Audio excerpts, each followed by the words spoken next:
अपनी जान बचाए भाग ही रही थी कि पीछे से जालिम चील आकर रानो चिड़िया को पकड़ लेती है। रानो चिड़िया चील के सामने अपनी जान की भीख मांगने लगती है। अरे वो जालिम चील, क्यों मेरे पीछे पड़ा है?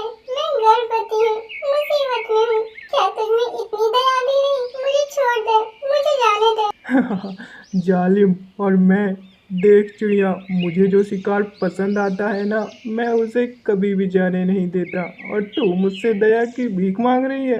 देख चील, मेरे अंडे देने का समय हो गया है। मुझे किसी सुरक्षित स्थान पर अपने अंडे देने दे।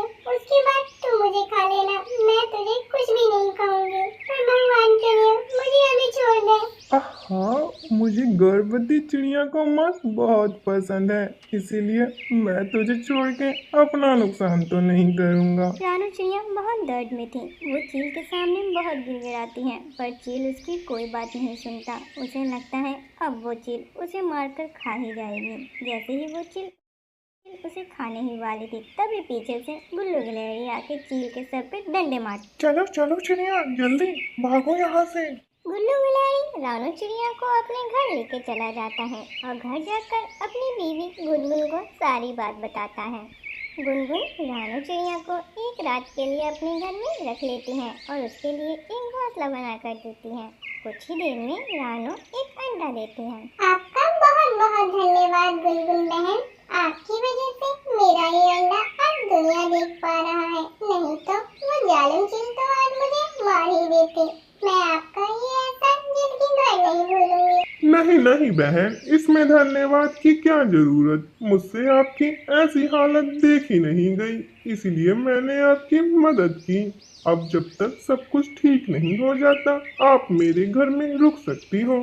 अपने पति की बातें गुनगुन को बिल्कुल भी पसंद नहीं आती। वो गुल्लू को साइड में ले जाके कहती है, सुनिए जी, जितनी मदद करनी थी कर ली। मैं इस चिड़िया की नौकरानी नहीं हूँ जो इसकी सेवा करती रहूंगी। सुबह होते ही इसे अपने घर से भगा देना, नहीं तो मुझसे बुरा कोई नहीं होगा। पर गुनगुन, पर वह कुछ नहीं, जितना कहा है उतना सुनो, वरना मैं अपने मायके चली जाऊंगी। उस रात रानो चिड़िया अपने अंडे के साथ गुनगुन के घर पे ही सो जाती हैं। अगली सुबह बारिश थम चुकी थी। जालिम चील को होश आ चुका था। रात के हमले से बौखलाई चील जंगल में हर जगह रानो चिड़िया का पता लगा। चील की सारी बातें गुनगुन एक पेड़ के पीछे छुपकर सुने जा रही थी। वो दौड़ी दौड़ी अपने घर पे आती है और रानो से कहती है, देख चिड़िया, हमको जितनी तुम्हारी मदद करनी थी हमने कर ली। अब अभी के अभी अपने अंडे को लेकर यहाँ से चली जाओ। तुम्हारी वजह से मेरे पति की जान खतरे में है।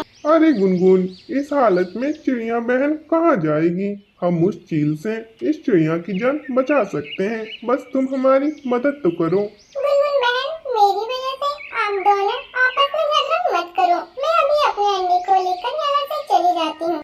रानो अपने अंडे को लेकर वहाँ से जा ही रही थी कि तभी वहाँ पे वो जालिम चील आ जाती है। अच्छा तो चिड़िया, तू यहाँ छुपी बैठी है। बहुत परेशान कर लिया तूने मुझको। अब तो तेरा अंडा भी आ गया। अब तुम दोनों को खाने में बड़ा मजा आएगा। पर तुझसे पहले जरा इस गुल्लू को सबक सिखाता हूँ मैं। नहीं नहीं, गुल्लू भाई की इसमें कोई गलती नहीं है। कल मुझे अपने अंडे की चिंता थी, पर आज मैं अपनी माँ और बहन दोनों होने का फर्ज निभाऊंगी। जैसे ही चील गुल्लू पे हमला करने जा ही रहा था, रानो डंडा लाकर उस चील को पीटने लगती है। तीनों मिलकर उस चील को जान से मार देते हैं। जालिम चील के मरने के बाद रानो चिड़िया अपना अंडा लेकर अपने घोंसले में चली जाती है और अपने अंडे के साथ खुशी खुशी रहने लगती है।